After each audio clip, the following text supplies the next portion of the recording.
Hello and welcome to the Bestseller Experiment, where we continue to discover what makes a bestseller and inspire you to start, finish and publish your book.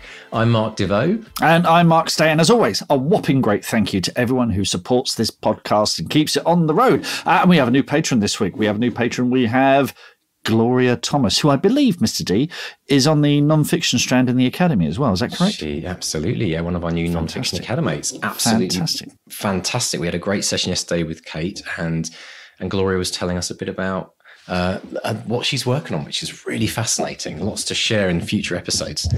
Exciting stuff. So if you want to be one of the cool kids like Gloria and support the podcast and keep it going from now into the far distant future, pop along to bestsellerexperiment.com/support. You can find out more there, or to find out more about the Academy, go to academy.bestsellerexperiment.com. Mr. D, how are you today?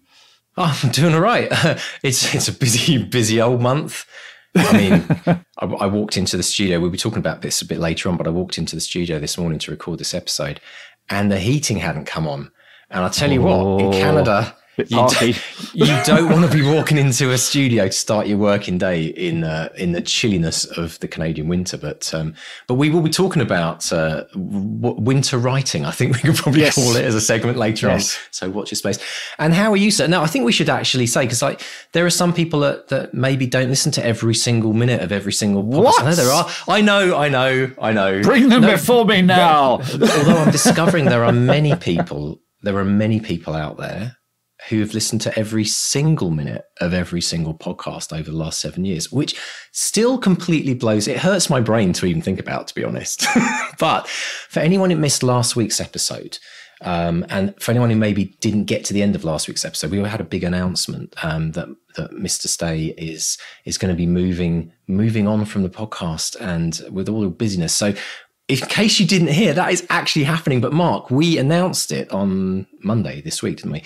And from your perspective, what was it like? Because it was a massive piece of news. Obviously, we've been doing this together for so many years. What did it feel like to actually sit there and go and wait for the news to break? It was like being a ghost at my own funeral. It was, because you've got lots of people saying nice things and some confused elderly relatives on Facebook going, "What's a podcast?" Really? I love that. No, it's been great. Everyone's been just so. I've only been called a traitor once. Felt like you know when Bob Dylan when he was doing a tour in Britain, he was known for his folk music, and he plugged in an electric guitar, and someone in the crowd shouted, "Judas!" I had that moment. It's been lovely. People have been absolutely lovely. It's been really, really sweet hearing from people, but they've also been very understanding as well. They've been saying, and what's lovely, what's really, really cool is they're really excited to see what's going to happen in 2024 with the podcast, what you've got lined up, the non-fiction stuff, all of that stuff. So it's been good. It's been positive in every single way. So it has been fun. I've got to say, I mean, you'll have to wait, folks, until our final episode together as the two Marks, which is going to be next week on Christmas Day. But without going into too much detail, one thing I do want to say is I've been absolutely overwhelmed with just seeing the sheer love out there, for everything that's been happening on the podcast, the sadness, of the fact that you're moving on, which I feel as well, Mark. I mean, I'm here with everyone else going, "Oh my God." but the thing is that it's kind of nice to have this moment just to kind of recognize what this podcast has been and how it's affected people's lives. And because we were kind of talking beforehand, weren't we? That we've been showing up, every single week pretty much, for 7 years, and doing a podcast. It's not like, playing a concert in front of an audience. It's not like going to a book signing or doing Comic-Con or something where you meet people. We're just here chatting away. And we know that there's a lot of people that listen to this podcast, but we don't really have as the people that do it, we don't really know. It's a weird medium, isn't it? In that you get a few emails and you do you get social media contact, but you don't have an idea of what the full scale of it is. No, I mean, we can look at the download figures and you think, well, actually, this is like giving a talk at, the Royal Festival Hall or something. Every week, but where are they all? Packing out Wembley Stadium, whatever. Yeah, it's really interesting, isn't it? But so having had this opportunity to kind of say, right, you know, it's the end. It is the end of an era. It's the end of the 2 Mark era, but it's also great to have that opportunity just to kind of feel that reaction from people and realize that, wow, this actually has really meant a lot to so many people. And that's amazing. So we want to thank everyone who's you know, reached out and sent goodwill messages. I've got a few, just a couple, to share on the Christmas Day episode. So folks, this will be a really special episode, and it's perfect. It's going to be on Christmas Day. We're going to be doing the last episode together as 2 Marks, and then on Christmas, New Year's Day, I'm going to be starting the podcast. You know, the new version. I don't even know what to call it, Mark. I think that episode's going to be me going, right, so what should we do then, folks? We've got this blank page. I don't believe that for a second. Do you not think? Do you not think I'm going to riff it all You've always got away? a plan. You've always got a plan. Well, we'll have to see. But it will be interesting. You know. But we want you to all join us. I'll be listening. I'll be one of those people, because listeners, I genuinely have no clue what he's going to be doing. I really don't. Nor do I, Mark. Nor do I. Oh, it's going to be jazz podcast, right? Improv. Nice. Mind you, when you think about like a lot of the episodes that we've done, obviously there've been the interviews, which have been very much the heartbeat of the show, which we kind of built the show around. But I think part of the joy of what we've done is it has been a bit of a kind of a jazz session between me and you. We just kind of like been making out as we go along. Yeah, we're sorry to spoil the surprise, folks, but yeah, a lot of the time it's not scripted. No, it's not scripted, and we're showing up and having, you know, hopefully having fun and yeah, definitely, and learning a few things along the way with you. But excellent stuff. Well, listen, folks, so do join us next week. It's going to be a really fun episode. I might even get decked out, Mark. We usually do this on Christmas Day, don't we? Yes. Have you got a hat? Have you got like a nice? Got my jumper. Yeah. Christmas jumper. Yeah. Good. Yeah. Good. Yeah. Okay. Don't worry about that stuff, folks. Brilliant. All right. Well, let's dive into this week's actually final episode. Not final interview that Mark's done, because Mark has graciously done some additional ones because we've got such a backlog of authors. Yep. Yeah. There'll be more of Mark. This is it. It's kind of weird, isn't it? It's not. You're leaving the podcast, but you're not kind of leaving the podcast, because there's going to be the ghost of Mr. Stay still talking to us. Yeah, exactly. Yes. So you've got all that to look forward to in the new year as well, folks. But for the last time together, Mark, introduce who's this week's special guest. Well, I can't think of a better author to top off the year than the brilliant Mike Gayle. Mike Gayle was born and raised in Birmingham and moved to London with ambitions of becoming a music journalist, but he ended up as an agony uncle for the teenage girls magazine Bliss before becoming features editor on Just 17, and we're going to talk about that later. Mike became a full-time novelist in 1997 following the publication of his Sunday Times top 10 bestseller, My Legendary Girlfriend, which celebrates its 25th anniversary this year, and he's back with his 18th novel, A Song of Me and You, and it's a story of midlife crisis inspired by a quote from Jim Carrey. So we discuss making unlikable characters engaging, what he thought when he reread My Legendary Girlfriend after 25 years, and why we should always be entertaining. Brilliant. So let's dive in and listen to Mark chatting with the absolutely wonderful Mike Gayle. Mike Gayle, welcome to the Bestseller Experiment. How are you today, sir? I'm good, thank you very much. It's a little bit cold in here. Getting so nippy, I'll just put my hat on, but yes, we're all right. Thank you. Good. Yeah, I've resorted to fingerless gloves just to, because that's the thing being a writer is you sat on your backside for a large chunk of the day, haven't you?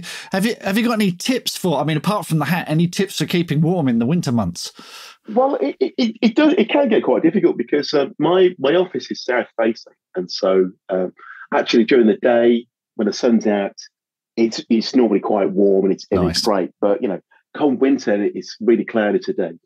Temperatures dropped, and I have been known before to kind of put on a coat to sit down at my office, because I kind of just think, well, do I really need to heat the whole house? But then you kind of just think, well, maybe not. So put the coat on, put a scarf on, and I'll write. That's a classic. Keeps the mind sharp. It's a classic dad move, isn't it? I've got a big woolly blanket there that I throw about. Yeah, you just fine. Just walk about. You'll be fine. Anyway, we're not here to talk about that. All sorts of stuff to talk about, not least your new novel, A Song of Me and You, which is a story of midlife crisis. I don't know if there's much about staying warm in the book, but apparently it was inspired by a quote from Jim Carrey. Can you tell us about that?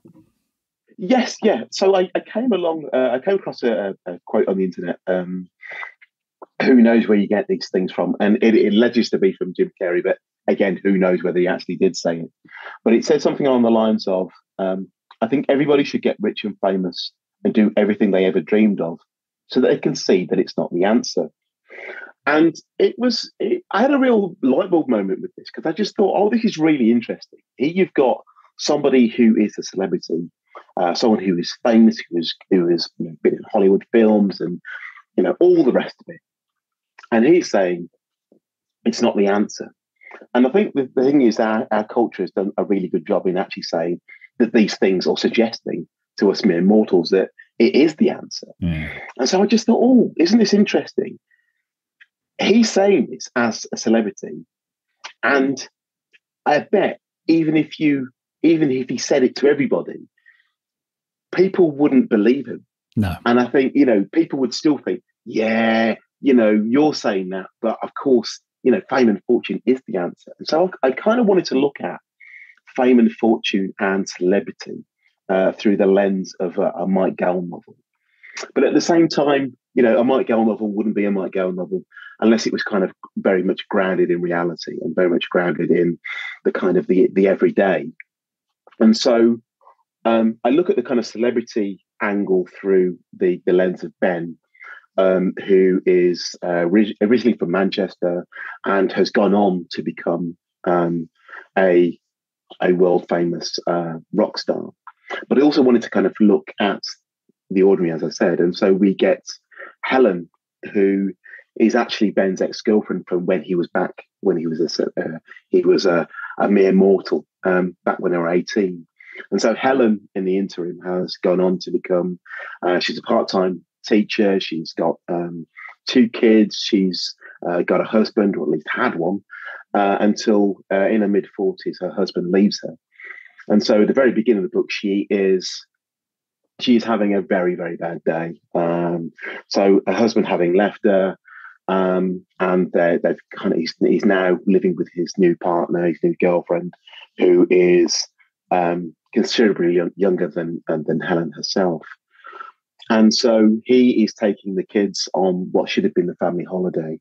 And so Helen is looking at a week alone in a house without her kids for the very first time, when there's a knock at the door, and who should be there but Ben, who she hasn't seen for the best part of 25 years. And so the question really at the heart of the story is, what is Ben doing there? Why is he here after all this time? And what does he want? And what difference will they make to each other's lives?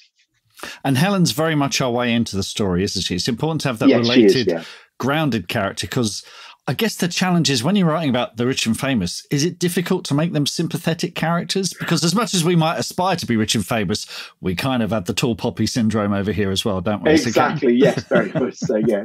And so actually, you're absolutely spot on. Helen is our way into the story, because and part of the challenge that I wanted to do in writing that celebrity was to see, can I get readers to sympathize with this character? Here's somebody who has it, who from the outside, it looks like they have it all. Yeah. Can I get them to kind of, so for me, it was a bit of a challenge to kind of go, okay, I know that you will like Helen because you can relate to her, but I really want to think at the same time, can I get you to sympathize and like Ben and understand perhaps just a little bit what might be behind that quote from Jim Carrey? Very good. Now, here's a question for you. Could you have written this novel 25 years ago? Is the Mike Gayle writing now the same as the Mike Gayle writing 25 years? Could you have sat down and could this have been your debut? Or is this a result of those 25 years? That's a really interesting question. I don't know. I mean, what's interesting about it is that is the answer is I literally don't know. And I suspect that there are things that the Mike Gayle from 25 years ago could do, and can do, or could do a lot better than me now. Oh, really? I think there are.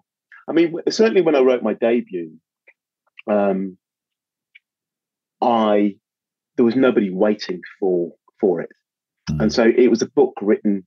It's the only book I've ever written without any expectations, other than the expectation that all I wanted to do was just to have a go at writing a book, and so there's a real. I reread it during lockdown.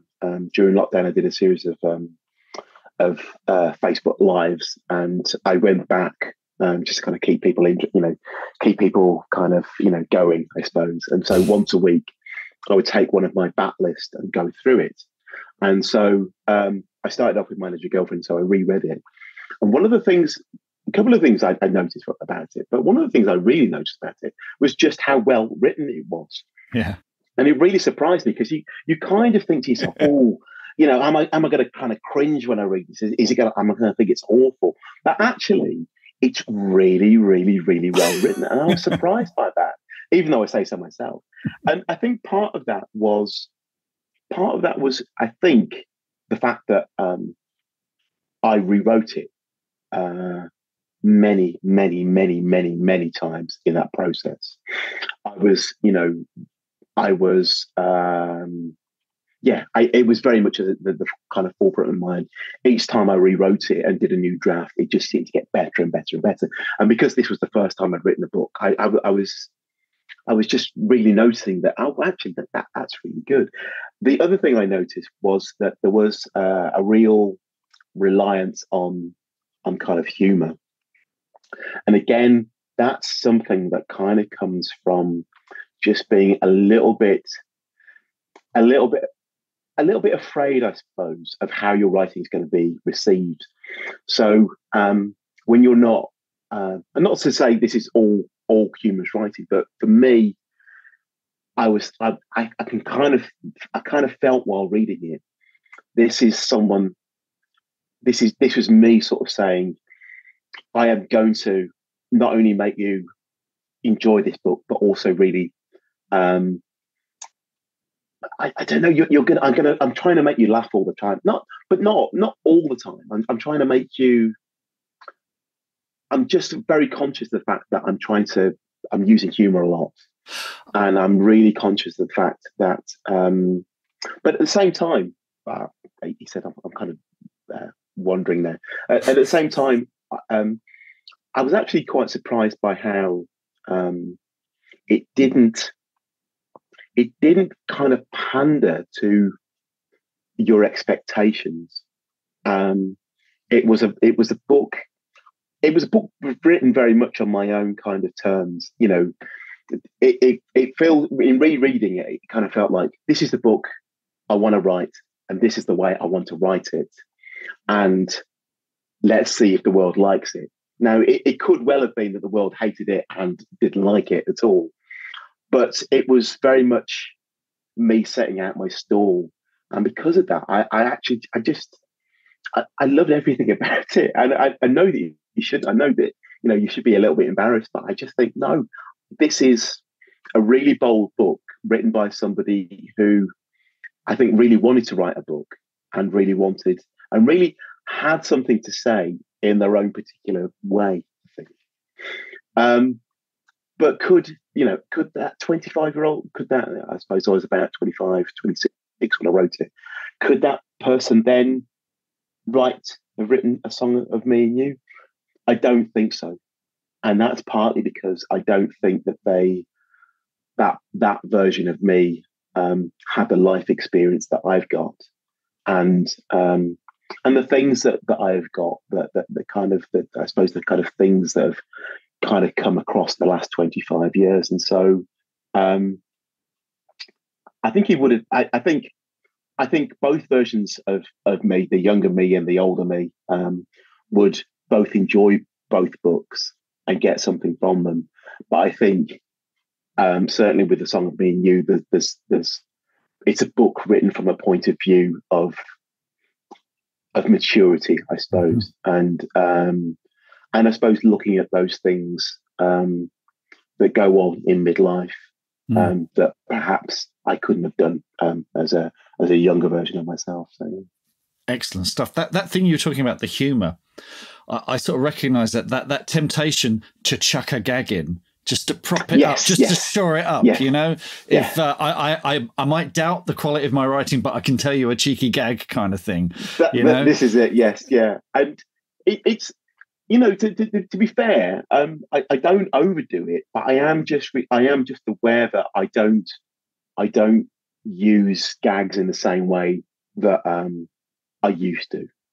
I'm less reliant on them, and I suppose over time as well, my books have kind of shifted from a kind of romantic comedy focus to a more general sort of.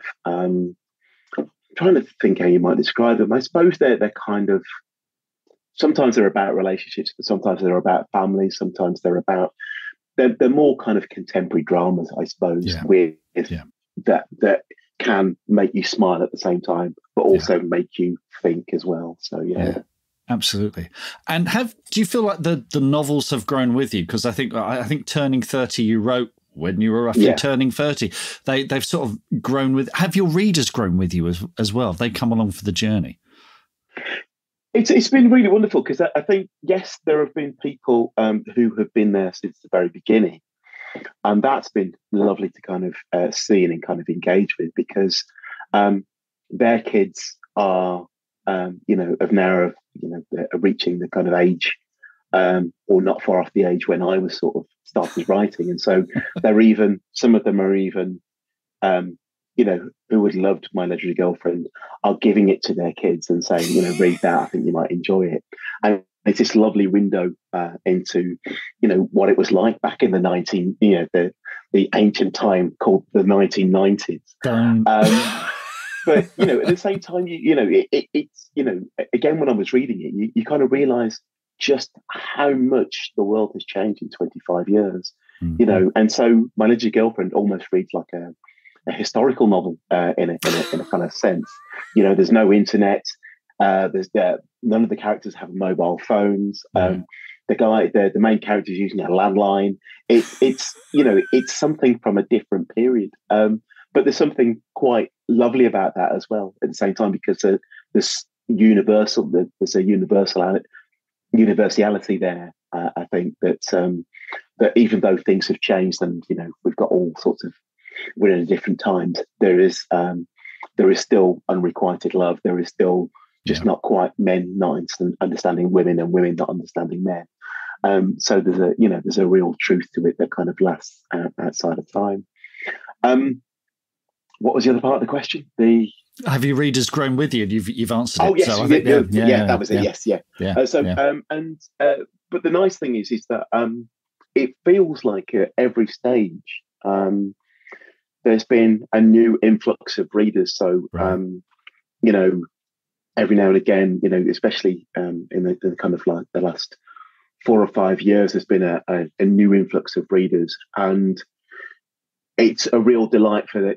It's that wonderful thing, when you find a new author and you realise that they've got a really big, quite expansive backlist, and so you go from having nothing to read or thinking that you've got nothing to read to go, right, I've got 17 books and a work of non-fiction to kind of work my way through. And it's also I was talking to a recent reader recently, and they're in this kind of wonderful position where they can, from their whatever position they kind of came into my books, they've gone back and read it, and they've kind of seen my progression from where I started to where I am now. And so it's something that I suppose I don't get to see because I was there, but they get to see, because they've read the books one after the other. They get to kind of really get a sense of the writer that I've become, which I don't get. So that's lovely. That's fantastic. The other thing is, as I understand it, I think you've been with the same publisher for 25 years, Hodder. Yes, I have. Yeah, which is pretty extraordinary, actually. A lot of authors can jump about. Talk about how working. You've seen some big changes over 25 years. Yes, the ebook revolution, all that kind of stuff as well. So tell us about the working with the same publisher over that time and how things have changed from that first book to now. I mean, it's been absolutely amazing. It's been a kind of a real journey. So when My Legendary Girlfriend came out, when My Legendary Girlfriend, I submitted it to my agents, and we worked on it for a summer, and then it was, I think it must have been the September or October of, no, it must have been the October of 1996 or 7, no, 1997. She sent it out to 3 publishers on a Friday by courier, because there was no internet. Yeah. And by the Monday morning, we had 2 deals on offer, and it went to an auction. And so every day I would get, my agent would fax me the various offers that had been. And so I'd get this kind of fax coming through. And,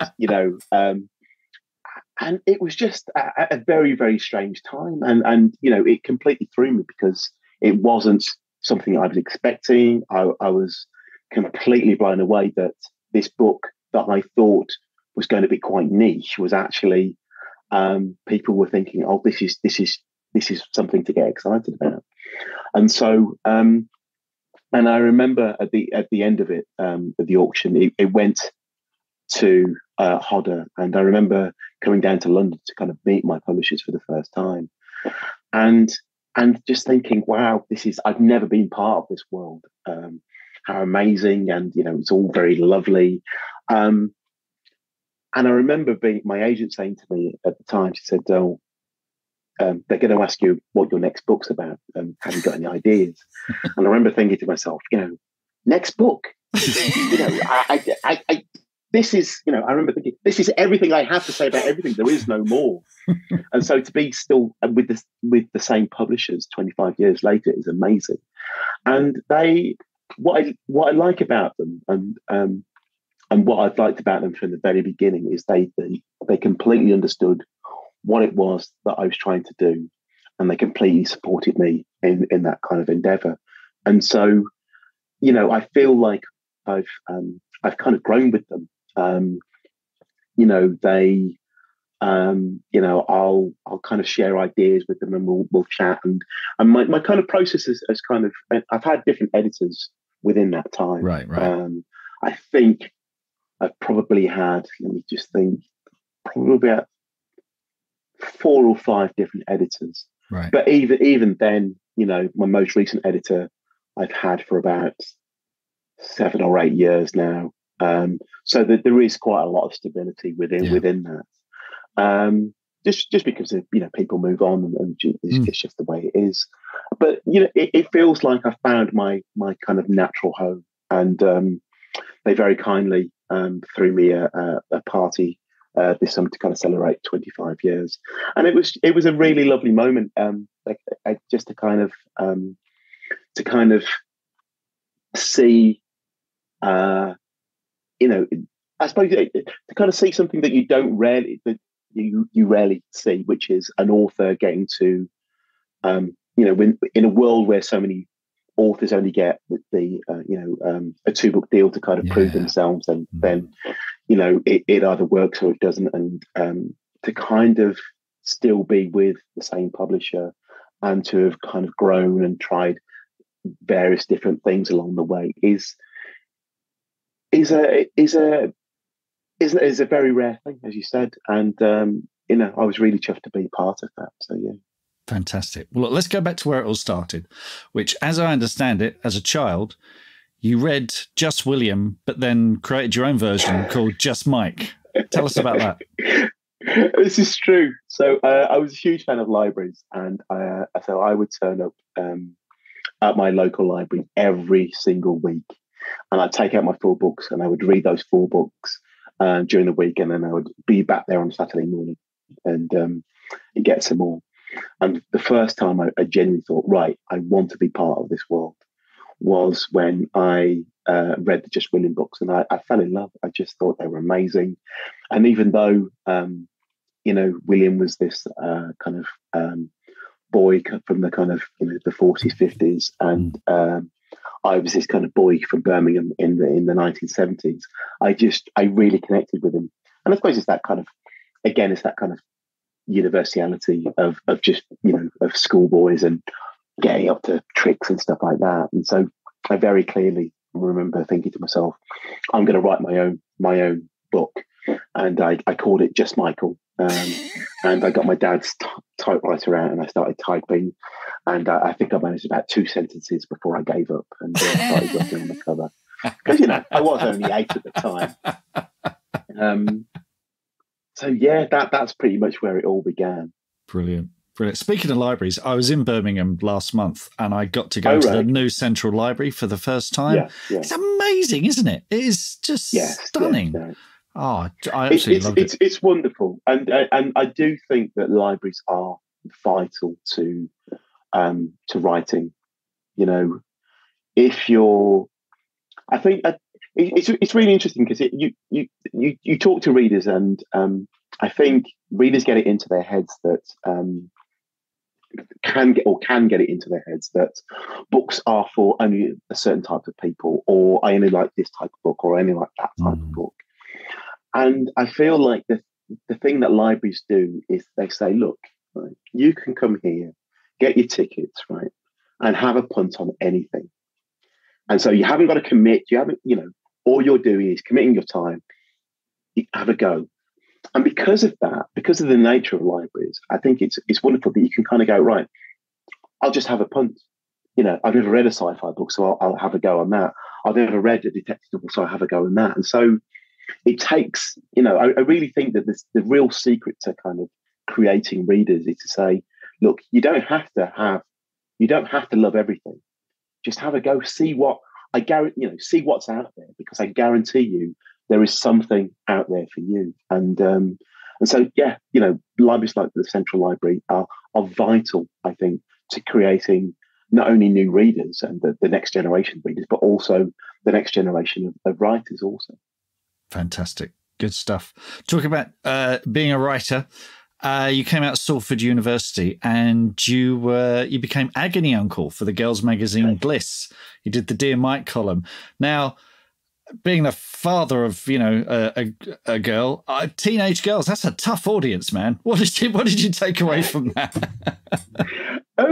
It was such a crazy time. So I was essentially I'd gone to university wanting to be. I had a vague notion of wanting to be a social worker, and I did a degree in sociology. But while I was at university, I started writing for the university magazine, mainly writing features about music and doing interviews with bands and things like that. And I also started writing I started my own fanzine as well, and was interviewing lots of different bands that were playing in and around Manchester. And by the time I graduated, I knew that I definitely wanted to be a journalist. So I started writing for a literary magazine in Manchester. Then I wrote for one back in Birmingham. And then I got the opportunity to get onto a postgraduate diploma in journalism down in London. And so, and it was there that I took a bit of a pivot because while everybody on my course kind of wanted to write for The Guardian, Telegraph, or the Sunday Times, I had it kind of, I wanted to go back to the writing that really made me laugh and that really made me enjoy writing. And that was the kind of writing of kind of smash hits and the kind of tea mags of that era. And so I started writing for, so I did lots of work experience. I ended up working for a magazine publishers that produced, amongst other things, Take That Official magazine. And from there, I went to Bliss, and I was writing articles there when I became an agony uncle. And it was great. It was, what it showed me, writing for teens is the most difficult. They're the most difficult audience you'll ever get. Absolutely. And, you know, there's no tolerance for it's a 2,000 word article, but I promise you it'll be worth it in the end. If you weren't engaging with them in the first paragraph, they would not only just turn over the page, but they would also get their marker pens and draw all over your face. They were quite vindictive. And so you learned very quickly to always be entertaining. That was your kind of mission. That was the kind of mantra. And I suppose that was the thing that I took into, especially My Legendary Girlfriend. That's partly where all the jokes kind of came from. It was always like, it doesn't matter what you're talking about, just be entertaining. You're doing it, and yeah. So that was at the forefront of the mind.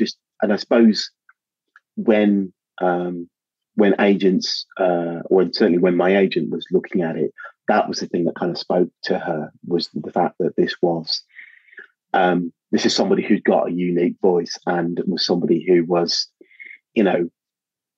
writing a book that was essentially about a weekend of a 25-year-old man living in a bedsit and a weekend in his life, which doesn't sound very exciting on paper, and yet somehow it is entertaining. And that all of that kind of training kind of came from my time writing for teenagers. Fantastic. Now, as I understand it, your routine has changed, because when you were your writing routine, because when you started out, you're very much a pantser, and now you're very much a plotter. So what prompted that change, and did it come through evolution, or was there one event that prompted it? Oh, there was a single event, and it was very, very painful. Right. So it happened. It must have been about 10 years in. So it's strange. Like I say, when I wrote My Legendary Girlfriend, nobody was waiting for it, and so I could spend as long as I wanted to kind of get it to the point at which I thought it was ready to kind of go out to the world. Whereas the minute I signed a contract and wrote, and I then became a full-time published author. And so I remember sitting down to write Mr. Commitment, my second novel, and thinking, this is a completely different experience. This is, there's a deadline, there's an Amazon listing for it. Yeah. This is a very strange thing. It's got to be in on time. Yeah. But I was still doing this kind of, having an idea and kind of just, making it up as I kind of went along. And that served me for quite a while. But then about 10 years in, I wrote, I think it must have been about 10 years in. Might have been 12, 13 years in. Anyway, I can't remember. But I wrote Turning 40, which was the first time that I'd done a sequel, right, essentially. And so I found it. So I started writing the sequel, and I started writing in the same way that I'd normally I'd written all my other previous books. And it was like pulling teeth. It was just so difficult. And it was like, I remember saying to him, mate, it was like, square pegs and round holes. But I was just so determined to get this square peg into the round hole that I was just there every day, just hammering and hammering and hammering and hammering and hammering. Eventually, I got every single peg into that round hole. And the minute I did it, and I got it finished. I realized that fundamentally there was something fundamentally wrong with this book. It was just the wrong story. Right. And I had a real light bulb moment when I kind of realized that actually, had I planned this book out, I would have realized what was wrong with it instead of just going, I suppose the issue with being a pantser is that, if you take a wrong turn, you can just keep taking wrong turns and get far off the map that you're completely, you have no idea where you are anymore. And so from that moment forwards, I became a planner. And so I then planned out the plot to Turning 40. And so it's the same title, but a completely different story with the same characters. And it was a complete, it was a pleasure to write. It was a real, and it was a real kind of moment for me to kind of go, right, okay, I think I'm a planner from now on. And so now, not only do I know the beginning and middle and end of the entire story, but I know the beginning, middle, and end of every chapter before I write a single word. Right. And the upside of that is that when I begin, I'm very much aware that in the old way, it used to take a little bit of time to kind of find out who are my characters, what do they want, where are they going, because essentially you didn't know.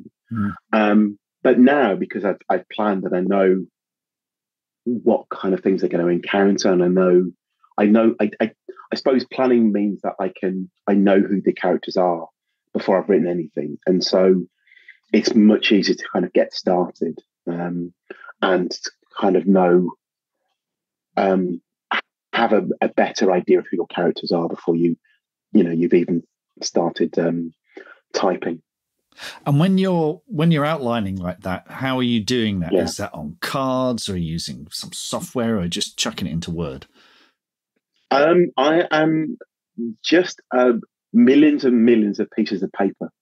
So I've got just 8 pieces of A4 paper, and I'll just sketch things out. I'll think to myself, I'll try and get an overview of, okay, I know where the story, where I want it to begin. And I think about, okay, well, where might it go? And I'll do various different scenarios. And the lovely thing about this is that, at the end of the day, it's just pieces of paper. So if I think my planning is going off piste in any way, shape or form, I can just dump it and I can start again. It's I think that thing of committing words to your laptop or your computer or whatever kind of commits you to a certain way. Yeah. And I think it can be a little bit dangerous. So I think with planning, it just means that I'll just go, okay, maybe this will happen in this chapter, maybe this will happen in this chapter. This is where I want to get to by the middle of the book. This is where I want to be by the end of the book.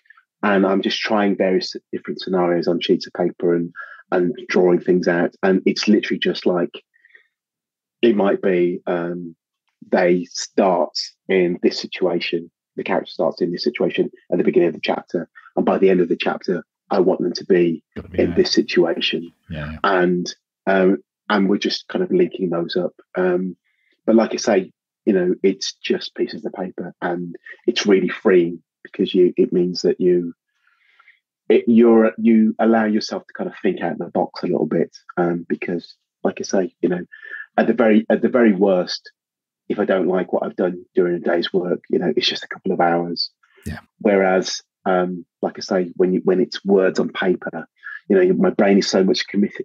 It's always thinking about the word count, and anything that kind of, if you put 2,000 words up there, you will do anything to kind of keep those 2,000 words in.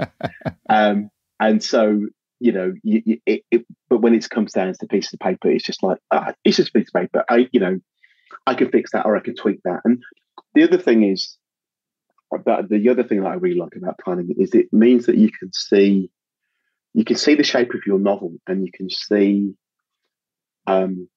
things that maybe you can make a connection between. So you might have a scene in your kind of first act, or one of the early chapters, and you might have a scene in mind, or a chapter in mind in one of your later or kind of concluding chapters.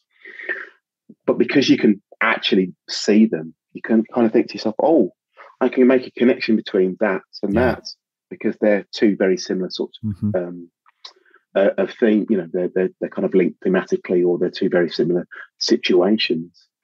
And I couldn't do that when I was actually a pantser, because you don't really know, you don't know what's up ahead, so you can't really make any connections until I suppose, until you get to a second or third draft, and then maybe you can start doing those things. But you can start making those connections much earlier when you're a planner.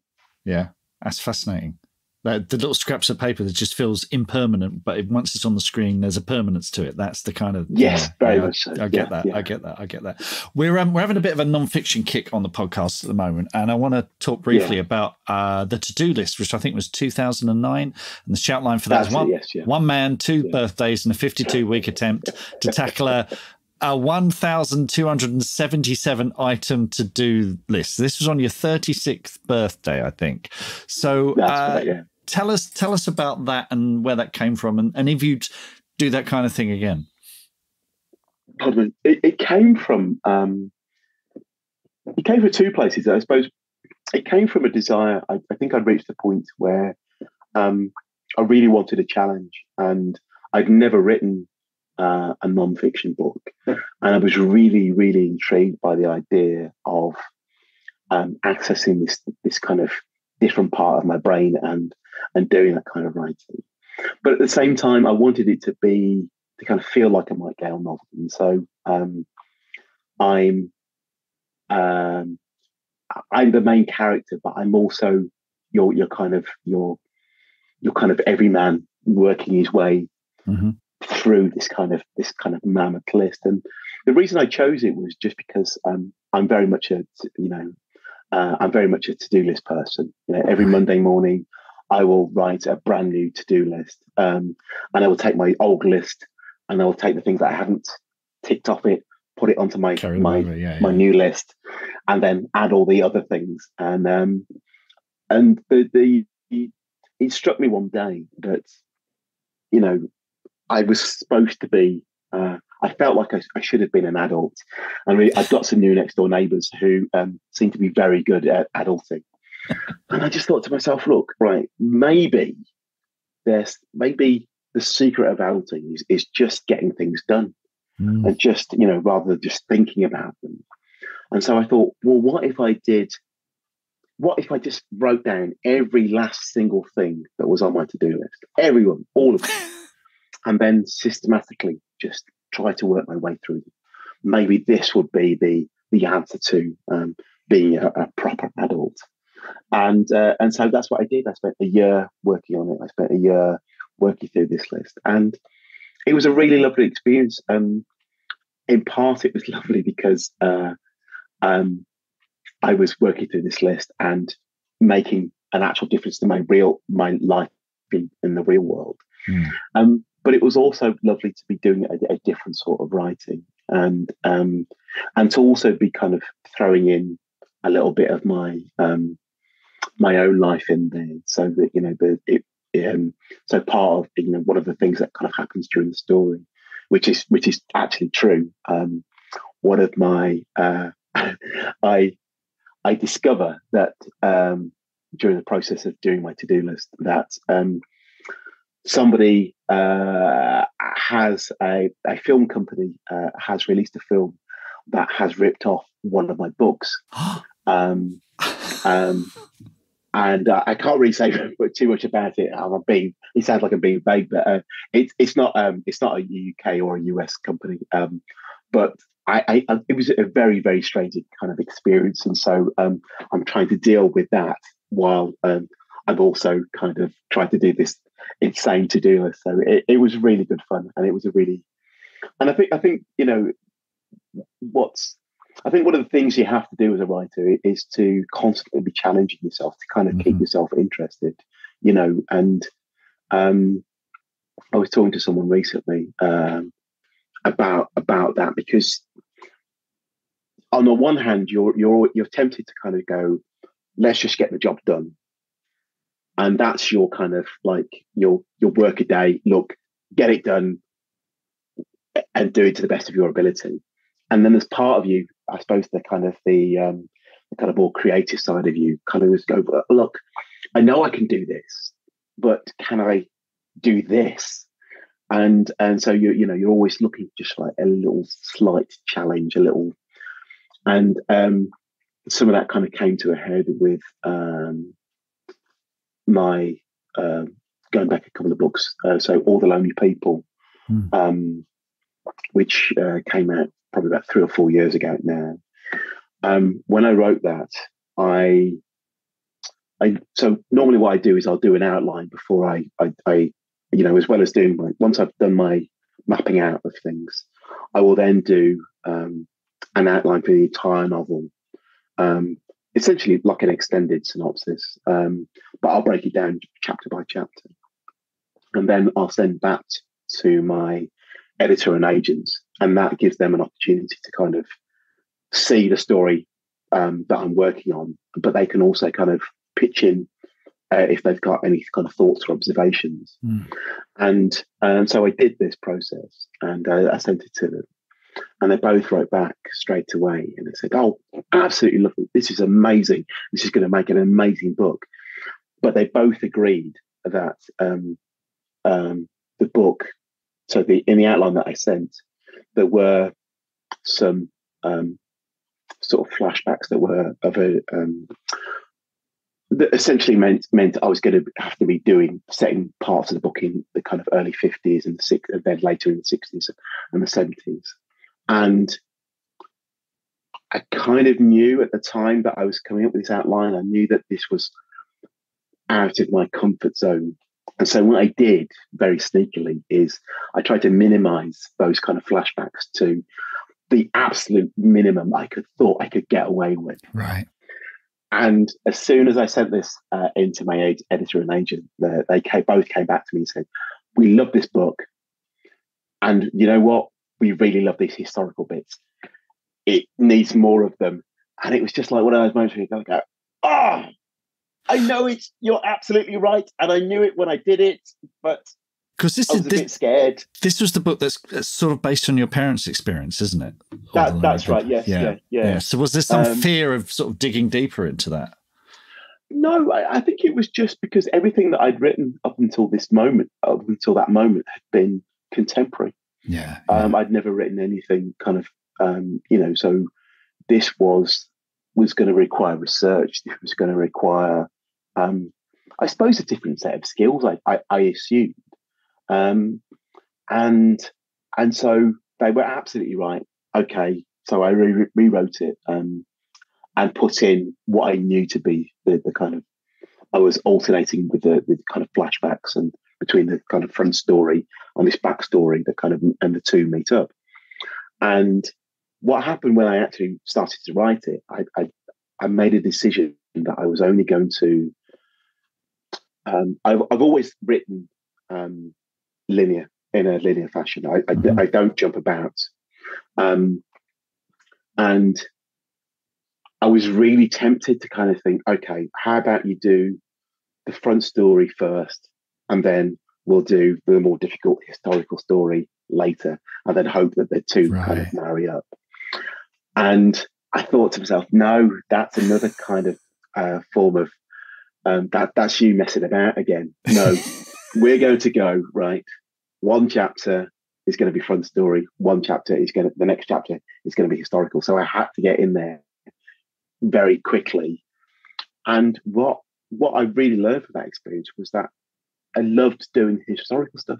I really enjoyed it. And so it's that thing, there's lots of things that you think you can't do until actually you sit down and do them. And it was a really lovely reminder quite late on in my career that actually you as an author, you can put yourself in a box and think that that's all you can do. And it's nice to kind of be reminded that actually, do you know what? Actually, if you get out of that box and you're not afraid and you're a bit bold and you have a go, you could do all manner of things. So it was a nice thing to kind of learn at a really kind of key part of my career, I think. That's fantastic. And especially after 20 odd years, just keep learning and keep on top of things. So yes, yeah. You've got to keep it fresh. You've got to keep pushing yourself. And it's so easy to kind of, like I said, it's so easy to kind of do the things that you know you can do. And it doesn't necessarily mean about changing genre or it can just be about simple as perhaps changing points of view, perhaps, changing tenses. You just do the things that you're comfortable with, and so sometimes it's good to kind of get out of that comfort zone and just see what else happens when you do something a little bit different. Yes, I know exactly. I'm writing something at the moment which is first person present tense, which I haven't done for a long time, and it's kind of terrifying. But now, I'm loving it, absolutely loving it. Yes, exactly. It's exactly that. Yeah.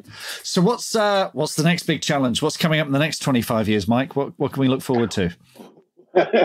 Well, okay, 25 years from now, I have no idea.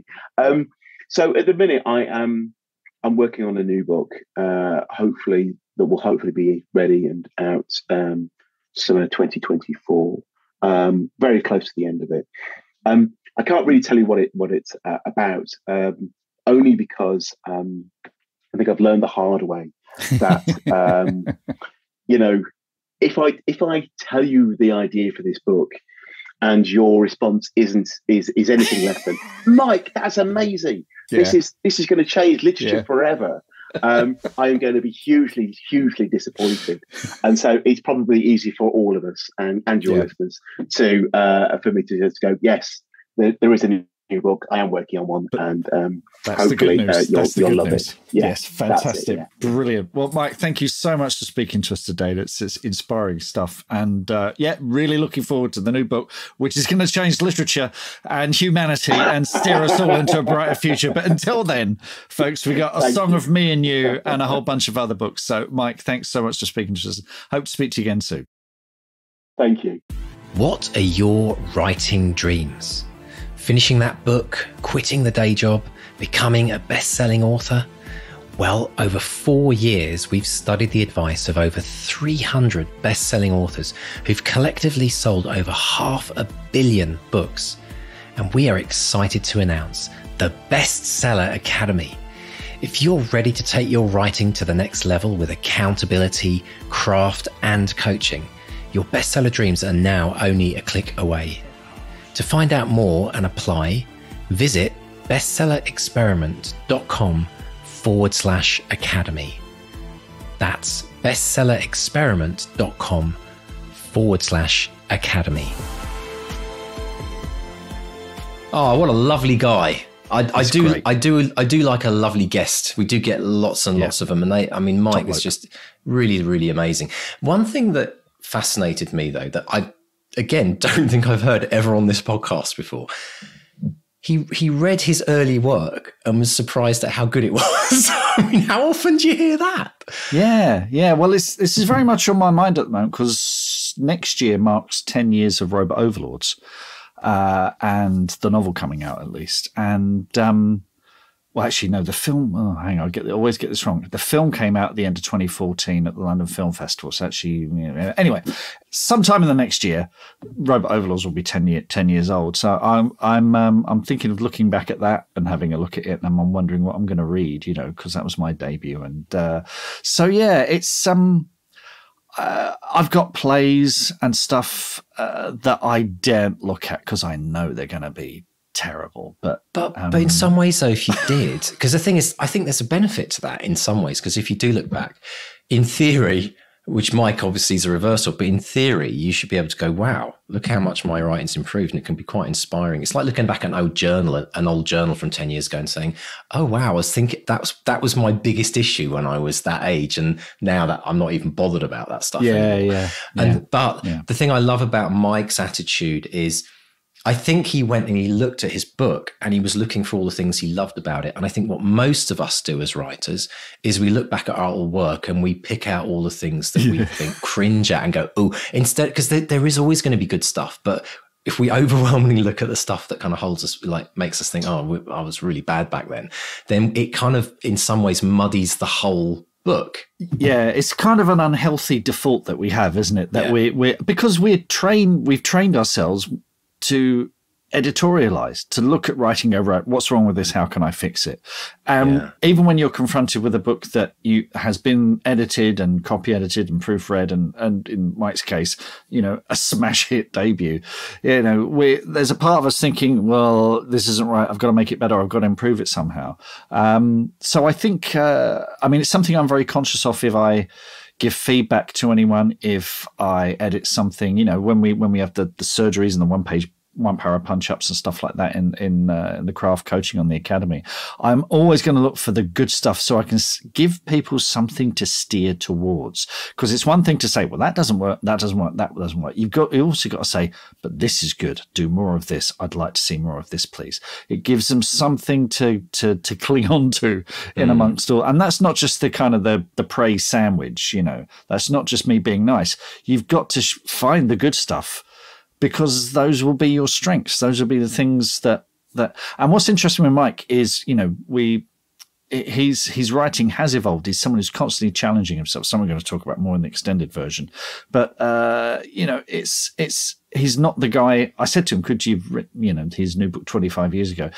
Obviously, he's not the same guy he was 25 years ago. He's changed and evolved, as has anyone else. And I think that's something we've got to, as you said, when you look back at your journal, there are things that seem like the end of the world to you then, but now it's like, I couldn't even remember that, if I hadn't written it down. Why did I even worry about it? I think it's also fascinating as well, because you talk about the editorial process, and it is very much about, it's like the red pen. It's like, right, you need to fix this, you need to get rid of this stuff. In our case, get rid of the first chapter, and you've talked about this many times about the kind of dread of getting those notes back. I know some people have said, I've got my notes back, but I've not looked at them yet. It's almost like you mentally have to prepare yourself, and they put it off.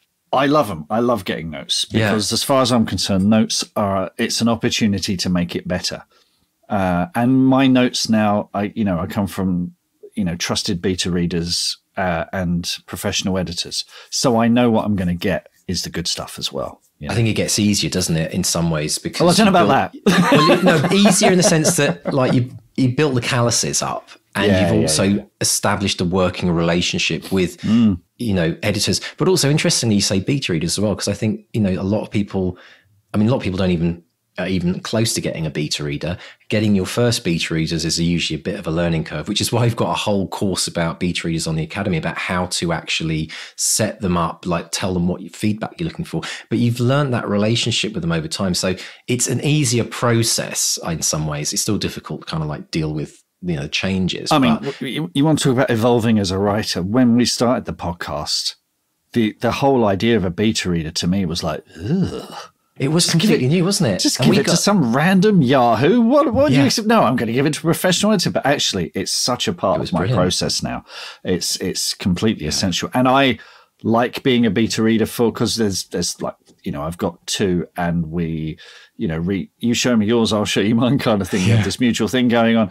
And I always learn something from reading their stuff. I'm thinking, oh, that's really good. I love how they've done that. Or, this could be stronger. And you always learn something from it. I think you learn more from beta reading someone else's book than you do from just reading a book. Just for the fun of reading. Yeah, you're concentrating on a much more forensic level. You're thinking of it like a writer, and you're thinking, I would do that differently if that were me, and that you grow as much by helping someone else as them helping you. Good thing to do. And if you're looking for beta readers, actually, like it is, we've discovered, part of the reason why we set it up in the Academy to make it easy for Academy members to be each other's beta readers is it's hard to go out there and find someone, not just like a friend or family member that will tell you it's great or awful, like depending on how brutal they are. Like Joe Grumpy's mum. Well, exactly, right? So it's so important to have somebody that kind of understands a bit about the writing process, because you're going to get much deeper levels of feedback, and someone that empathizes with what you're going through and might be a bit kinder on you as well, because they're in the process of probably having their book beta read as well. So it's very interesting. Now, one of the things as well that I think we both connected with as well with Mike is that he was using humor a lot to kind of help his book along. And I think this is quite a common thing that comes up, especially with people writing for the first, or kind of writing in their early books. Yes, well, just in my life, using humor as a defense mechanism. Yeah, like me, I'm funny. I mean, right? But it's true, though, isn't it? It is. It is. I mean, I wouldn't call myself the class clown, but there was a definite arms race at school to be the funniest person. Yeah. And there was a handful of us who were always trying to outdo each other with gags. And it's nice because when we catch up now, we're still sort of doing it. And it's still, I was going to say, that group, it still goes on today. Like when I pop back to England and go out for a meal with that group of guys, it's just like you walk in there and it's like you've gone back. Like well, I tell you what, I went years. to, this was 10 years ago. My friend Tim, it was his wedding, and it was all mates from school. And we all reverted to being 17 again. Yeah. And like my wife, Claire, knew them all. She went to school with all these boys and knew how we behaved. But all the other wives and partners, they were like, what has happened to my husband? Why have they turned into a teenager making all these knob gags? And it was like, that's what we were like. We've just reverted back to it immediately. And it was very, very telling. But yeah, it was, sorry, back to the original point. That kind of humor as a defense mechanism, but also just in the writing as well. I started out writing sketches with friends after school, and I've always liked funny authors like Robert Rankin and Terry Pratchett and Douglas Adams. But of course, what you discover, it's not the gags, it's not the one-liners where the humor comes from. The humor comes from character, and the natural humorous tone of a character and the tone of the writing as well. So it's not about gag, get a joke in there. It's not like you're doing a stand-up routine like Bob Monkhouse or whatever.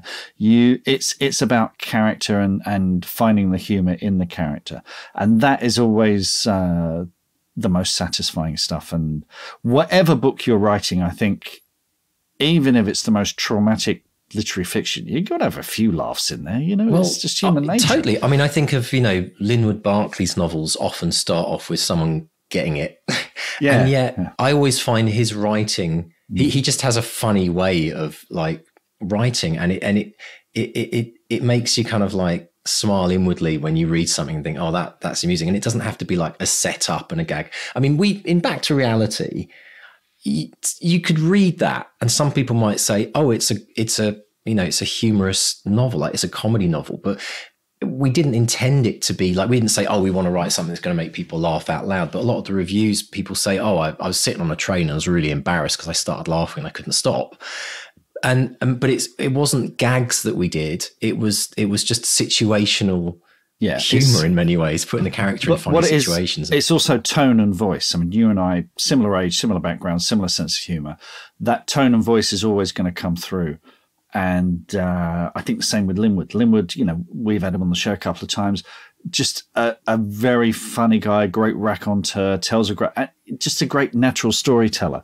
And that is part of developing your voice as a writer as well. And not realizing that you need to be a joke machine, but just you need to relax and be yourself and let that come through in your writing as well. Absolutely. Yeah, because people took me years to figure that out. Well, it's the weird, you're right though, because we sit down in the chair and we think, I am now a writer. Yeah, I'm a writer. And we leave all the other stuff that we've been working on all our life, the chats down the pubs, the funny jokes with your partner, messing around with the kids, whatever it might be, like messing around with your mates from school 20 years ago, still carrying on. And we leave all that at the door because we have to be I'm an important writer now. Yes. And it has to be everyone. Literally, we really kind of put, and I think you're right. I think one of the greatest discoveries in life is when you realize you just need to be yourself. I mean, I know many times people have said on the podcast, try and write your book as if you were telling a story to one of your best friends down at the pub. Like just be yourself. And that's what the voice is. And I think some people leave their voice at the door. It's sometimes about finding your voice. You talk about this, it's a whole quest of finding your voice. Sometimes it's not about developing it. It's about just opening the door and letting it coming into the studio with you, letting it come to the writing desk, because it's there already for most people. You've been telling stories since you were in the playground to friends. Yeah. Right? And it's, like I said, it's one of the most important lessons you can learn as a writer is just to let you be you. Because sometimes I think we look at the authors we admire and I think, oh, I want to be like Terry Pratchett or Douglas. And I'm not either of those. I can only be myself. And once you figure that out, I think one of the greatest compliments you can get from readers is when they say, oh, you talk just like you write. And, I remember being on a panel with Queve McDonnell and Sarah Pimborough earlier this year at FantasyCon. And you listen to both of them and I can hear their writing in the way they talk, on the panel. And you just think, yeah, I want to read their books because they're fun. And same with Mike, and listen to Mike and thinking there's a humor there, there's a warmth there, there's a wisdom there. Yeah, I want all of that. I want all of that. Definitely sold. Totally. Yeah. And I think, one of the greatest compliments I think we've ever had on the podcast is, and we often get this, and it's a lovely thing to read, but when people send us emails, they'll say, I've been listening to you guys for a few weeks or a few years, whatever. And they say things like, I feel like I know you. It feels like you're friends of mine. It's weird because, I've never met you, and I think this is an example of what we're talking about. We just show up. There is no pretense there's never been any pretense about a bestseller experiment. Like what you hear or see is what you get with the two of us, isn't it? We're just being ourselves. They say that with the best DJs, because John Peel, apparently John Peel, the great, legendary DJ, he would just think that he was talking to one person. He imagined a listener. And so when you're at the other end, there's an intimacy to it that makes a connection. And I think that's how, something like this works so well, because we're right in your ear, listeners. That tickling your ears. That's some ASMR. I tell you what, have you tried, Mark, have you tried the new, I'm not advertising this, but have you tried the new AirPods? It is weird when you listen to a podcast with these new AirPods. I don't really like the in-ear ones. I prefer the ones over there because I'm, all tinnitus and all the rest of it. But the in-ear ones, there's some weird spatial thing that happens. It's like, It feels like 3D. And when you listen to spoken voice on them, it's a different experience to just normal headphones. And so for podcasts, it's even more intimate. It feels like you're literally not just listening to them, but like you're in the room with them. It's really weird. I don't know what they've done. But yeah, so if you're listening to us right now on something fancy like that, it's very bizarre. I would love to talk about libraries, because libraries are, like Mike, one of my favorite things in the world. And I think one of the biggest things that we've kind of championed, if you like, on this podcast for the last few years is like keeping libraries going, keeping them healthy, supporting them, getting in there. But Mike had just a great perspective, didn't he, about going in libraries and just giving it a go, I think his words are giving it a go and having a punt, which is one of my favorite British, having a punt, and just trying out a book. This is such great advice, isn't it, Mark? Really. And especially, if you write in one genre, if you write romance or fantasy or crime or whether, it's so important that you've got to read outside of your genre. So important. And I still do this. Like just recently, I read Kate Atkinson for the first time, behind the scenes at the museum, which, a number of people I kept saying to me, you ought to read her. And it's just fantastic. Talk about an old book as well. It came out around about 95 when I was a bookseller. So I remember seeing piles of it on the desks and thinking, I must get around to that. So here I am nearly 30 years later, finally reading it. And it's terrific. It's absolutely terrific. And there's stuff in there as I'm reading, because I'm reading it on my phone. What I've started doing, because I wake up at about 5 a.m. every morning, and it's too cold to get up. So I've been reading books on my phone on Apple Books. So I've got dark mode on. So I'm sort of it's probably terribly unhealthy. Try not to wake up the missus as well, right? Exactly. Yes. I'm lying on my side and I'm reading the book, and it's a great way to read because there is no distractions whatsoever, and I'm reading more in a more focused way than ever. So I tore through this book by Kate Atkinson, but because I'm on Apple Books, I'm highlighting stuff, I'm making notes, I'm thinking, that's brilliant. How did she do that? Look how she did that. And, I've taken stuff from that I'm definitely going to apply to my own writing, and it's reading outside of your genre is such an important thing to do. And libraries, never a better place to do it, because it's not as Mike said, it's not costing you anything other than a bit of time. And time we just spent reading anyway. And even if it's a book you don't like, you're going to learn something from that as well, Yeah. Our local library encourages people to come and work there as well. So I think with, post-COVID, a lot of people still working at home. I've worked from home for many years. I like to go to my local library just with my laptop and sit there and, work through. And I just love for me, it's just being surrounded by millions of brilliant words, thousands of amazing authors. It just is something that, and like I think you talked about, going to the Birmingham Library, or you go to London, the London, library as well. British Library, yeah. British Library, and just being around.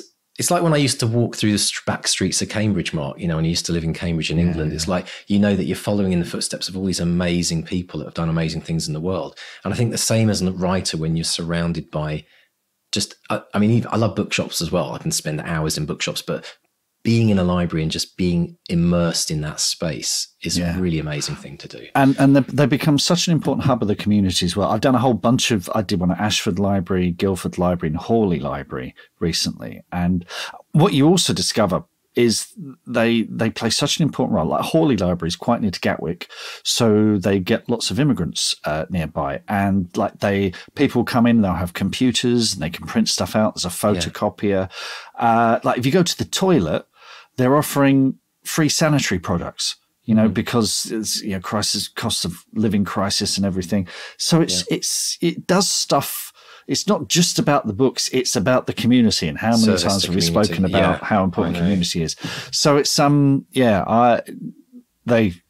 so important. So important. Two things for everyone listening. If you haven't been to your local library, go this week, pop in, just have a look around, just be around, go and support libraries. And if you've got kids, make it a weekly trip to the library, because that was my favorite thing. Their kids are all grown up, they're all online reading anime fan fiction, but I used to love taking my kids to the library when they were 4, 5, 6, and we'd sit in the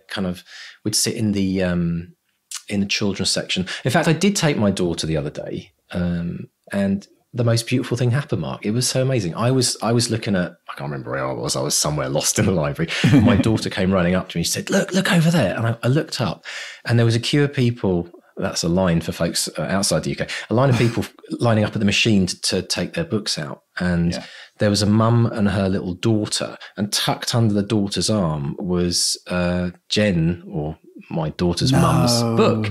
And she was queuing up the very last month's book, waiting to take it out. And so we saw this tiny little 4-year-old with this book almost the same size as her. And the joy that gave my daughter, me as well. It was brilliant. But for her to see that, because she hadn't, I'd been out there selling the book and doing all of the tours and the bookshops and everything. But for my daughter, who's now 5 years older than she was when we released it, seeing that for her, it just inspired her. And weirdly enough, just in the last, she always liked to write, but I'd say just in the last 3 months since she saw that, she's writing a lot. And she's talking about wanting to write more. And I said, I've got a podcast, sweetheart, that I've been doing for 7 years. And she's like, no, you always bang on about that. And I'm like, maybe you might want to listen to it. It's like, not interested, obviously, because family and all that. But at some point, but it's moment, so events like that can happen in the library. We've had people with their wins on the academy saying, massive milestone, I saw my book in the library for the first time, and it's a local author getting their local book in the library. It might not even be on Amazon. So support your library, folks. That's the first thing. The second thing, challenge from Mr. D. If you, whatever genre you believe you're in, like as in, what's the most typical thing you'd like to write? What's the absolute opposite of that genre? So let's take two. Let's say you write horror. Your challenge is to go into the library and pick the absolute furthest opposite of that genre. Pick a book out. I think romance is a great example. So romance authors, go pick up a horror novel. Horror novelists, go pick up a romance book, and then just try it out. It's that episode of Friends. Joey reads Little Women, and Jennifer Aniston reads The Shining. It's brilliant. It's a classic episode. And it works. There we go. Totally works. So there's a challenge for everyone. We want you to report back to us. If you, and then also we want the funny stories as well. Like if you you're into romance and you read a horror story and it absolutely, like, you have to put, we want to hear about that as well, because that's really good material for the podcast, folks.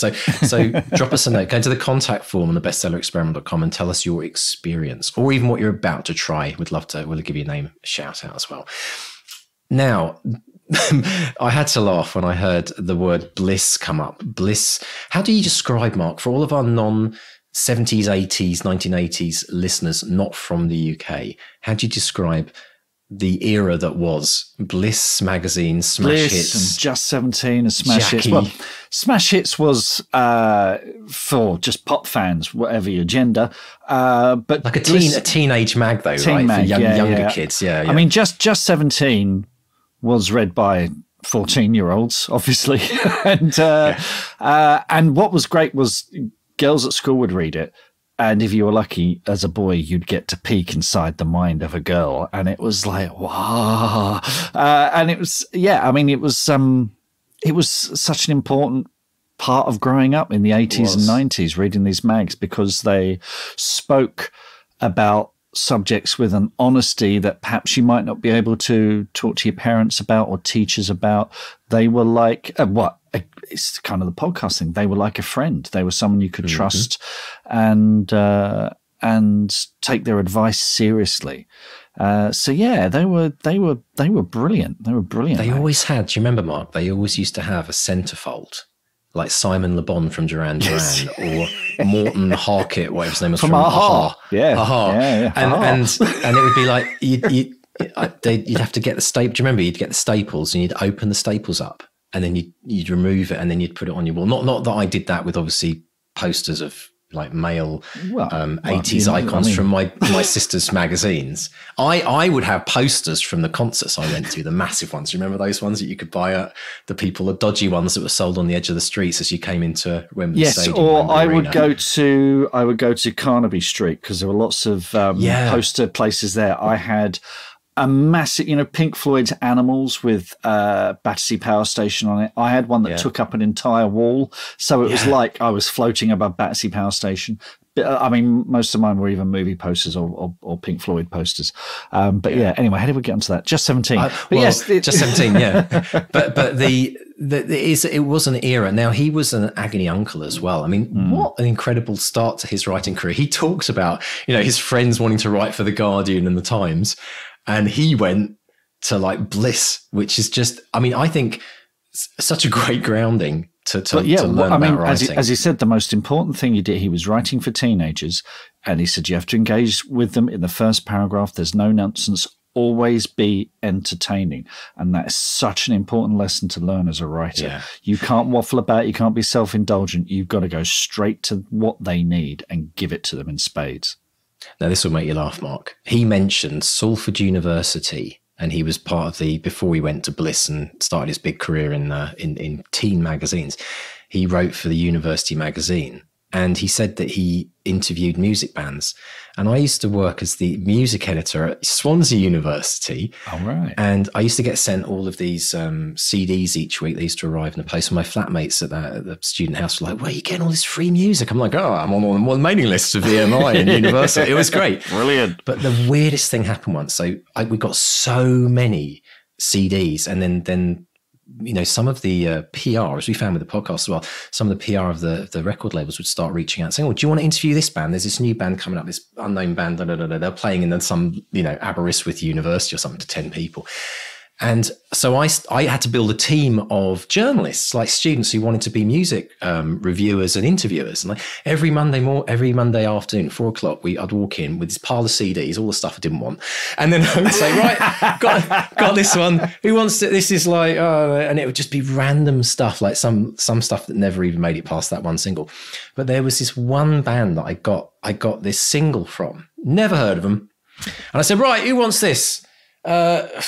Creep, Radiohead. And there was, I'm not kidding you, there was some guy in the group of 10 students who just went, he did the kind of like, me, hand up in the classroom. And no one else were like, oh, yeah, you can have it. Don't know who that is. But he had got into Radiohead on there. Like they just started to get a little bit of press in like NME and some Melody Maker. And so he said, oh, yeah. I said, but there's a bit of a caveat to this one. He said, what do you mean? I said, they're playing Aberystwyth University. Now, Aberystwyth, I mean, to everyone in Wales, love your country, spent 4 years of the best years of my life there. But Aberystwyth is like in the middle of nowhere.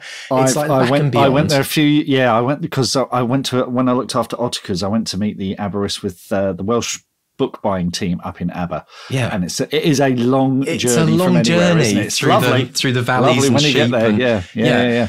Anyway, so I said to him, the caveat is if you're going to review this single, I also need you to go to Aberystwyth because they're playing a gig like in the middle of winter. Like I said, so you have to go. And you went, done, absolutely done. I said, there's one other thing. I said, I'm really sorry to ask you of this. I said, but you've also got to interview the band. And he went, what? And I'm like, yeah. I said, and he was so excited. And I was like, wow, that was easy. Anyway, lo and behold, he goes off. He goes and spends the whole night hanging out with Radiohead, this cool band that no one's ever heard of. He writes this like one page, he has a massive kind of thing on it. And that has become the one article that became legendary in the student newspaper because, obviously years later, for any Radiohead fans out there, he that's his story. He tells that story every time he meets anyone that likes anything to do with music. So Student Uni magazines, I mean, it's where there's so much stuff happens there. It's craziness. Anyway, folks, we'd like you to join us in the extended edition of the podcast today because Mark and I are going to be talking about pantsing to plotting and how Mike completely changed the way that he wrote, and talking about beginning, middle and ends of not just books, but chapters as well. We're also going to delve into non-fiction and Mike's adventures with his to-do list book, and also how that encourages people as well to really, push those boundaries and discover what they're capable of doing. And then we're also going to do a little piece on health tips for writers, especially today, how to keep warm in those cold months. So, folks, if you'd like to join us in the extended, please pop along and support this podcast. Go to bestsellerexperiment.com/support. Pop your email address in, sign up to a tier, and you will get access to all of the goodies. So, Mark, what are the wins on social media and the Academy this week? Got some good stuff. Tracy Montague, she says in the BXP group, she says, as they say in lofty literary circles, I'm well chuffed to have my story, Birdie, shortlisted for the Aesthetica's Short Fiction Prize 2024. Looking forward to seeing it and the other shortlisty stories and poems in print. This is brilliant. Tracy, I've read one of her novels. Absolutely crack-a-lacking. I know she's getting great attention. Watch this space. Tracy's going to be huge one day, so this is great. So this is just another little milestone, Tracy. So congrats on that. Brilliant stuff. Well done, Tracy. Brilliant. Zoe Richards, who is rapidly turning into a total superstar on the Academy. She's got a book coming next summer, and she says, very excited that Waterstones Liverpool has just confirmed they can do a launch event for my novel on publication day. Tickets will be on sale next year. Get your diaries out, 6:30 p.m, Thursday, 20th of June, 2024, Waterstones Liverpool. Put that in your diary, folks. So congrats on that, Zoe. It's brilliant. We had a really fun craft coaching session on Monday, and you could tell Zoe's got a book coming out. We were talking about publication, launch day publicity, and I got a very, very good feeling about Zoe's book. The effort that her publisher is putting into the marketing publicity, I think it's going to be a winner. I think it's going to be an absolute winner. I must say, I don't think I've ever seen a 6 month in advance, heads up, this is coming out in the summer. It was almost like going to the cinema when they show the summer movies coming out and it's still the year before. Yeah, which is great because that's what you should be doing, like nice long run up. Brilliant. Very good indeed. Now, we're recording this on the 6th of December, so slight spot. So we're just hearing from people who did Nano and did well. So Rebecca Powell says, I did it. One 50,000-word, very rough draft of a brand new novel completed in November. I've now put it away for a while so I can resume interaction with the real world. Well, the real world, Rebecca, is massively overrated. Get back to that book as soon as possible, but congrats on that. Brilliant stuff. And also on the Academy, we've got Sylvia Niederberger says, I've won NaNoWriMo. That's the first win because I'm working on a current work in progress. I've been doing a Rebel NaNoWriMo where I had a main quest and some side quests. For the side quests, I've written several smaller pieces and have submitted 3 pieces in English, 1 in Norwegian, and I'm currently polishing 1 piece in German so I can submit it by the end of the month. Lots of small wins. It's fantastic. It's brilliant. Amazing. Congrats, Sylvia and Rebecca. I accidentally did NaNoWriMo in October. Without even knowing it. Without even knowing it. Well, I've been working on 4 projects and I ended up writing about 55,000 words in November completely by accident. So, That's I don't know phenomenal. if that's in the spirit. I don't know if that's in the spirit of the thing, to be honest. Each month when we do the life coaching on the Academy, the first thing I do is we do a celebration of all the people's wins in the Academy, but then we do an update on the word count. And literally, Mark, every month there are people that are knocking out 50,000 words plus, and I'm just like absolutely blown away. I mean, you know, that's unusual, that's exceptional, but like consistently. So yeah, absolutely brilliant stuff. One more very unusual win, and I love this. This is Phil Oddie in the BXP team. Phil says, I might have taken the whole visualization and dream declaration thing too far, but I got myself a t-shirt made. Now, most of these books don't exist yet. Half don't even have a first draft yet, but one day they will all be out there for people to read. In the meantime, I'll be wearing this to write in as a reminder of the goals I've set myself. So he's put this on the BXP team. There's a lovely close-up. So they're all by Phil Oddie, The Man in the Moon, Entrapment, Words from My Head. That's a good title. Echoes. I know he's been working on that because of the 200-word challenge. Enlightenment, Entanglement, and Exodus. Nice little stack of books. Brilliant. Phil, keep at it, man. Keep at it. His t-shirts. It's really, really cool. And a t-shirt to write in as well. So, you know, one of those many layers you can wear in the winter when you're writing. So Totally. Brilliant. Phil's awesome. I can't wait to see what he achieves with his career. Absolutely brilliant stuff. Well, folks, it's great. If you've got any more wins, then do send them in. You know how to do it. You go to the website, bestsellerexperiment.com, and you click on the contact form and pop in your wins there. Whilst you're there, you can also sign up to the Bestseller Experiment newsletter, which I highly recommend you doing to get updates of current and future episodes we've got on the way. And Mark, there are also many ways people can connect on social media as well. Yes, Facebook, we're Bestseller Experiment. Twitter, Instagram, and Threads, we're at Bestseller XP. And if you've been inspired by Mike or any of the other many hundreds of authors we've had on the podcast, give us a rating or a review and subscribe. And thanks as always to our editors, Dave and JD. Absolutely. And to our support team, Lisa and Harmon as well, that behind the scenes, we don't usually talk about them as well, but they are very much a part of making this happen. So thank you to them. And folks, if you'd like to join the 200-word challenge, pop along to 200wordchallenge.com. It's a free 7-day challenge. Can you write 7 consecutive days? It's harder than you think, but if you do crack the challenge, you might just get the writing habit of a lifetime and hear about your book and maybe be interviewed one day on this podcast as well. So do check that out. And then finally, folks, we're coming up to a new year in the Academy. 2024 is going to be an amazing year for many, many authors. And if you want to be one of those authors, if you are ready to take the challenge of really becoming and believing that you can make this happen, then come and join us in the Academy on the fiction or the non-fiction program. You do need to get your applications in very soon. I would recommend getting them in before the end of the year. Anyway, Mr. Stay, for almost the last time, the 2 marks together. Almost. Have a fantastic run up to Christmas. And we will be back, folks, next week, Christmas Day, for the final episode of the 2 marks together. And it's going to be a cracker. In your stocking.